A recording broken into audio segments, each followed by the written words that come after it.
guest today is Donovan Brown. Donovan, how you doing? I'm doing very well. And yourself, David? I'm doing great. What do you do?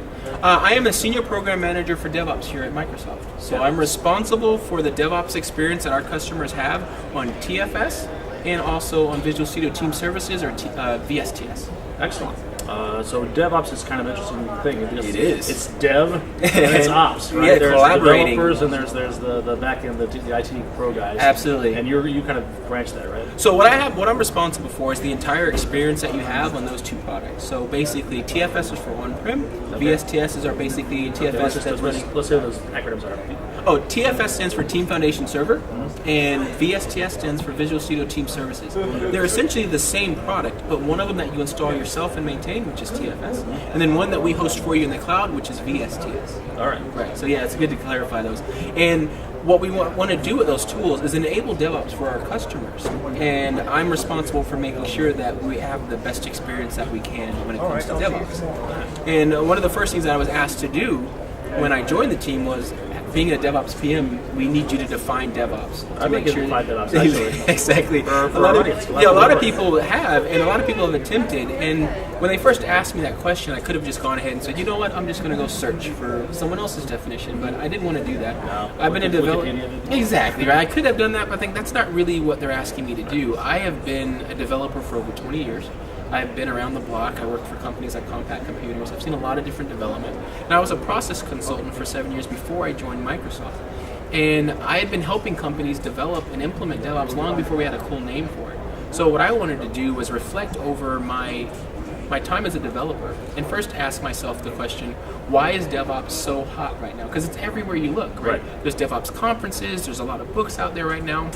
Before I defined what DevOps was, I wanted to talk about why is it the hottest topic. I felt once I understood that, I'd be able to give a much more articulate definition. And what's interesting is I reflected over my career and I was thinking, I think the reason that DevOps is hot right now is because it's what hurts the most right now. What I mean by that is historically, I've been on projects that were late. Yep. I've been on projects that were over budget. I've been on projects that were buggy. I've been on projects that only delivered half the functionality. So I can't believe I didn't see you all these projects. You've been on those same Apparently projects, we were on right? the same ones. Exactly. And I was thinking, so the reason that it's important now is because we've gotten better at writing software, right? We have Agile and Scrum and Kanban and test-driven development. So what our teams are able to do is they're able to produce value, but they're not able to deliver the value. That's where DevOps. And that's where DevOps is going to come in. So after I understood that, I was able to articulate DevOps into a very simple sentence, which is DevOps is the union of people, process, and products to enable the continuous delivery of value to your end users. That's the goal. The goal is to be able to say, we have value that we've just produced in this product, and we want to be able to deliver that as soon as we possibly can to our end users. And a lot of customers are struggling with that. Sure. And that's where we're able to come in with tools like TFS and VSTS to enable that. So it's kind of interesting that we talked about people, process, and products, because here at Microsoft, we produce the products that are going to allow you to shape your process to enable your people to do amazing things. And what I really like about working here at Microsoft is we're the only vendor that has everything that you need to create a DevOps pipeline. Because if you think about it, we have to worry about tracking the work. So you have to have a place to store your requirements, and we have that. You have to have the ability to stand up an infrastructure to which you want to host your application in. So let's say, for example, I want to run an application inside of a Windows machine inside of IIS. So what I'm going to have to be able to do, and we can use a technique called infrastructure as code, that allows us to define as code in a text file what the infrastructure should look like. We can then give that to a tool, and it'll go out into Azure and literally spin up a Windows machine for us, just like I described that I needed, without a human being having to go into the portal and clicking around. We can automate that process. Exactly. And so we can do dev and QA and prod exactly the same way, and it's less error prone because there's no human beings involved. Right. A human being defines what they want, and we let the tools turn around and turn it into reality. Including not only spinning up the VM, but even installing IIS, installing, opening the right ports, like port 80, making sure the right version of the .NET framework are on there, all done for you through configuration as code, which kind of is married to infrastructure as code. And then after you have the infrastructure, then you want to be able to basically deploy your application there.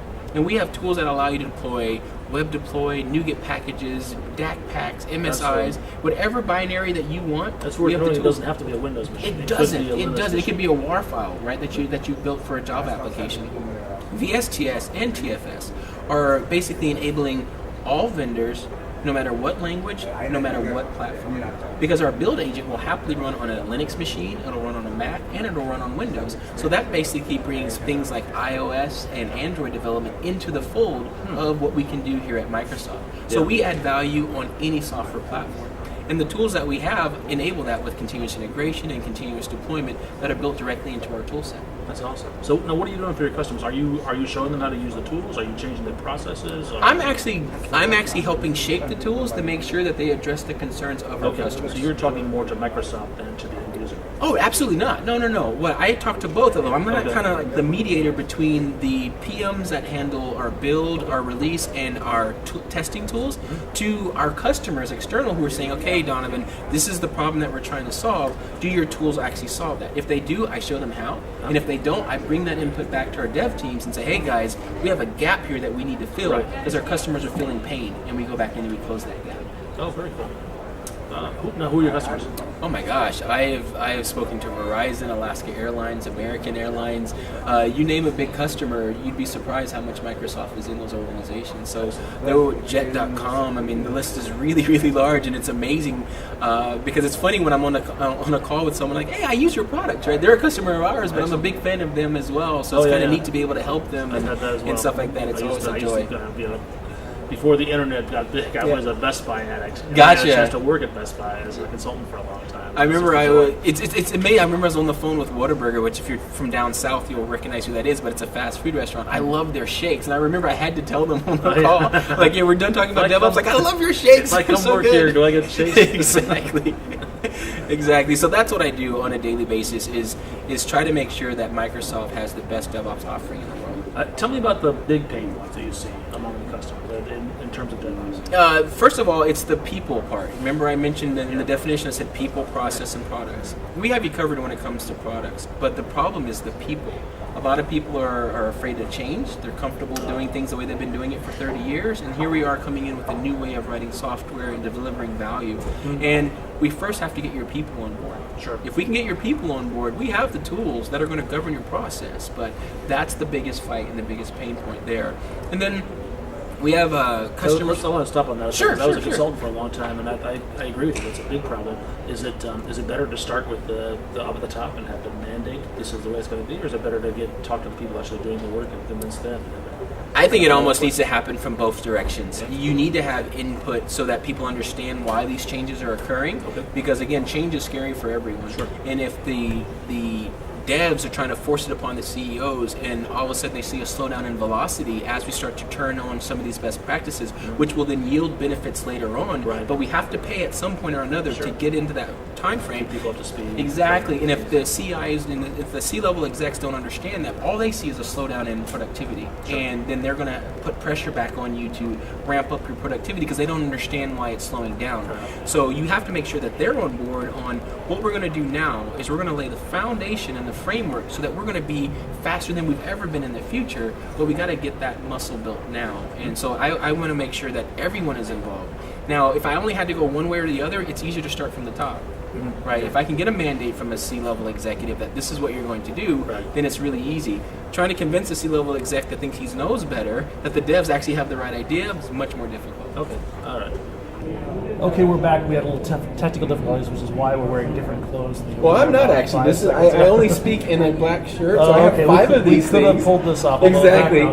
Yeah, I have five of these shirts, and I have an emergency one in my car at all times. We ran out of batteries, is what happened. But just before we were over, I was just about to ask you about the tooling. Yeah. TFS and VSTS, which are almost the same product. One's on premise, one's in the cloud.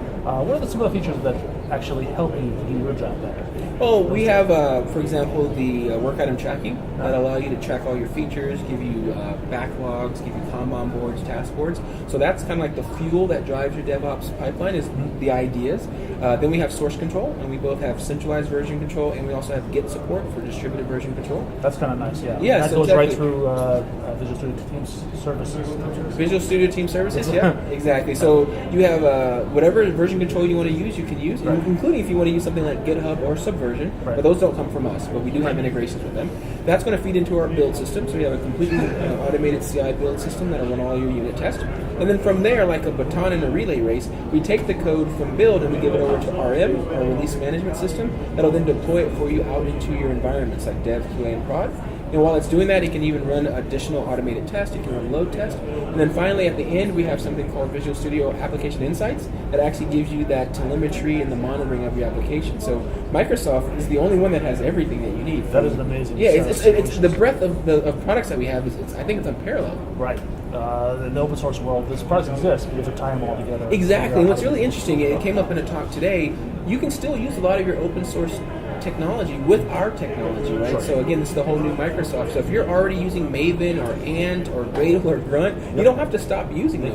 Exactly. Our build system already understands those and will run those builds for you too. If you're already using Jenkins and you want to integrate with our RM, it'll integrate in easily. So we're really trying to make sure that everyone on any language and any platform can take advantage of VSTS and TFS. I like the way we're reducing the friction. Absolutely. Like, we want it to be effortless to get you all the way into the cloud even, right? So, I mean, I stopped it at Application Insights, but we could have deployed directly into Azure as well, which very few people have a cloud and Application Insights and a development environment like we do here at Microsoft. Excellent. You're writing about this online, always, right? yeah. Yeah, I have a blog at donovanbrown.com. And the best way to follow me on my blog is to actually follow me on Twitter at Donovan Brown, because every time I blog, I tweet the URL, so it's the easiest way to keep up with me. So yeah, Donovan Brown is the way to go, and you can get me at .com or on Twitter. Lots of writing, lots of speaking too. What's coming up for Oh my goodness, yeah. I just spoke to the guys from New Zealand, so it doesn't look like I'll be doing to New Zealand for sure, but I'm not sure I'm going to be doing any other overseas ones. I also do Build, I'll do Ignite North America as well, and hopefully when Connect comes around again, I'll get to get in that keynote one more time, because that keynote was amazing this year. Donovan, you are a busy man. I really appreciate you taking my the pleasure. time to talk to me. Always a pleasure. Thank you so much. Take care. Bye-bye.